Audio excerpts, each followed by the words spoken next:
Bonjour madame. Bonjour monsieur. Présentez-vous s'il vous plaît. Je suis Amané Geneviève. Je suis du parti FPI.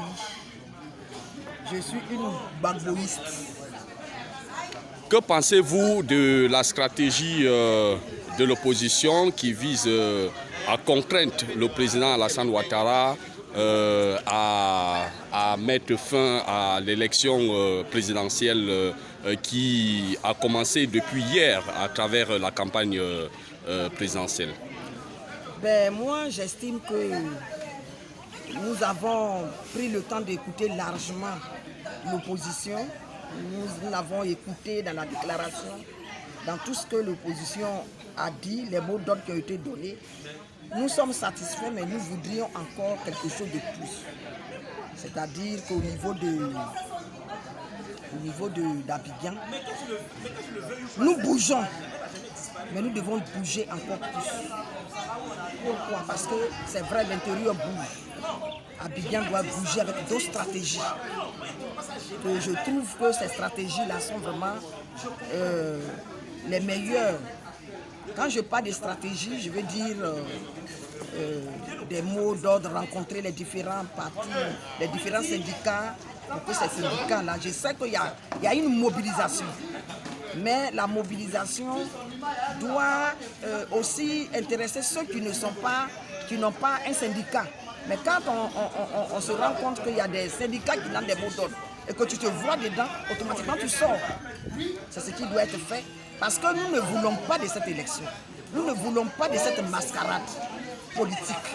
Parce que dans un pays, une élection ne s'organise pas seule. Une élection s'organise en accord avec l'opposition. Pour que l'organisation soit parfaite. Pour que tout le monde soit satisfait.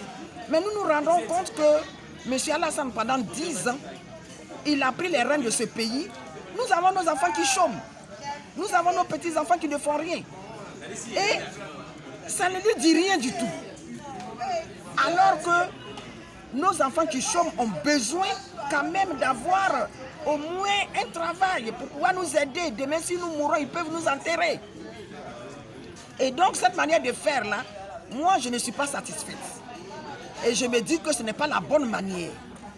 Le président Gbagbo a toujours dit, asseyons-nous et discutons. Il faut qu'il accepte qu'on s'asseye et qu'on discute. Mais il ne peut pas prendre, lui, des initiatives, se permettre de faire de la CIE ce qu'il veut, se permettre de faire du Conseil constitutionnel ce qu'il veut, et puis que les autres doivent l'accompagner. Pourquoi l'accompagner? C'est ensemble. En 2010, il avait eu besoin du président Bédié. Et le président Bédié l'a accompagné. Pourquoi maintenant il refuse que le président Bédié nous accompagne les autres aussi? Donc moi je ne suis pas d'accord. Je me dis que cette année-là, il n'y aura pas d'élection. Il ne doit pas avoir d'élection en Côte d'Ivoire. Notre pays là, nous allons l'arracher. Peut-être qu'il va venir nous marcher dessus. Il va nous tuer pour récupérer notre pays. Mais Dieu, le bon Dieu qui sait qu'il a donné pays à chacun là, ce bon Dieu là, il va nous redonner notre pays. Parce qu'il y a eu Goliath et David. Goliath était grand, David était tout petit. Mais la force de Dieu a permis à David de tuer Goliath. Et c'est ce qui va se passer. Donc les stratégies, nous ce que nous savons, c'est qu'effectivement il n'y aura pas d'élection. S'il n'y a pas d'élection, il va aller où avec? C'est notre pays, c'est nous qui décidons. C'est notre pays, c'est nous qui décidons. Et moi qui vous parle là, je suis ivoirienne de sang. Je suis ivoirienne de sang, je n'ai pas un autre pays. Le seul pays que j'ai, c'est la Côte d'Ivoire. Je ne peux pas aller me réfugier au Ghana. Je ne peux pas aller me réfugier au Togo. Je ne peux pas aller me réfugier en Guinée. Je ne peux pas aller quelque part. C'est ce pays-là qui est mon pays. Donc, moi je dis, élection que nos responsables des partis politiques de l'opposition, le mot d'ordre qu'ils ont donné là, c'est ça qui sera respecté. Parce qu'il n'y a pas d'élection en Côte d'Ivoire cette année. Il n'y aura pas d'élection. Et on ne voit pas que ce n'est pas la communauté internationale qui va venir nous donner des ordres. On ne veut pas d'ordre de la communauté internationale.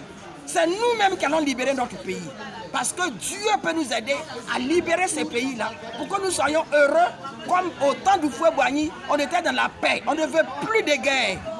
Donc ceux qui veulent faire la guerre, là, qu'ils aillent où ils veulent. Mais nous, là, on veut la paix pour notre pays. Donc, ce qui est sûr, c'est que l'élection de Côte d'Ivoire de cette année 2020, là, cette élection n'aura pas lieu.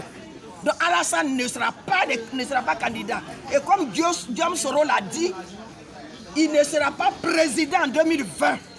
Il faut qu'il sache que les Ivoiriens sont déterminés. Et on va aller jusqu'au bout avec lui. Parce qu'il ne peut pas nous lancer un défi et ce défi ne sera pas relevé. Ce qu'il veut là, ça va se passer. Et c'est lui qui tombera. Si vous avez un appel à lancer à toute la jeunesse ivoirienne, à tout le peuple ivoirien, que direz-vous, voilà? À la jeunesse ivoirienne, je demande à tout le peuple ivoirien de se mettre en branle. De se mettre en branle, que les gens sortent de chez eux, qu'ils n'aient pas peur. Il ne peut pas venir écraser tout un monde. Les gens n'aient pas peur. Que les gens sortent. Nous sommes sortis. Nous sommes allés au stade du Fouet-Boigny. La communauté internationale a vu le monde. Ils racontent du n'importe quoi. Avec mon pied malade, moi j'ai tout entendu. Donc je sais qu'aujourd'hui, là, je demande à mes frères ivoiriens de sortir de partout, de sortir. Ce qu'ils doivent faire là, ils doivent faire. De sortir de partout. Les mots d'ordre que nos responsables, nos leaders de l'opposition ont donné, que les gens sentent que c'est la Côte d'Ivoire qui libère. Ce n'est pas un parti politique, mais c'est notre pays qui est possédé et qu'on doit déposséder. Merci beaucoup de nous avoir accordé cet entretien. Je vous en prie, monsieur. Merci. Merci.